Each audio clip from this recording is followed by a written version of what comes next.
Hi friends, இன்னைக்கு என்ன பார்க்க போறோம்னா, நம்ம எல்லாம் ஒரு மாசத்துக்கு முன்னாடி கேள்விப்பட்டிருக்கோம். அண்ணன் ஆம்ஸ்ட்ராங் அவரை வந்து படுகொலை பண்ணிட்டாங்க. அவரை படுகொலை பண்ண கொலையாளிகள் வந்து அந்த திட்டத்தை தீட்டி கொண்டிருக்கும் போது அவங்க ஒருத்தருக்குள்ள ஒருத்தர் இது போல சொல்லிப்பாங்களாம். என்னன்னா, செய் அல்லது செத்துமடி என்ற வாக்கியத்தை வந்து அவங்க அடிக்கடி பயன்படுத்துவாங்களாம். ஒருத்தருக்குள்ள சொல்லிப்பாங்களாம். இது ஒரு உறுதிமொழியா அவங்க எடுத்துப்பாங்களாம். இவ்வளவு வெறியா ஒரு மனுஷன் அவங்க கொலை பண்றதுக்கு செயல்பட்டு இருக்காங்க. செய் அல்லது செத்துமடி அப்படின்ற ஒரு உறுதிமொழியை வந்து அவங்க அடிக்கடி எடுத்திருக்காங்க.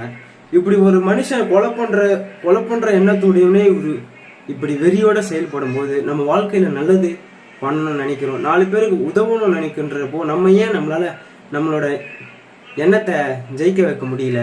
அவங்களே அதை செய் அல்லது செத்துமடி ஒரு உயிரை எடுக்கிறதுக்கு அவங்க அதை யூஸ் பண்ணும்போது நம்ம வாழ்க்கையில ஜெயிக்கவும் நம்ம நல்லது பண்ணவோ ஏன் இது போல நம்ம ஒரு வெறியோட நம்ம செயல்படலை? இப்படி அழகான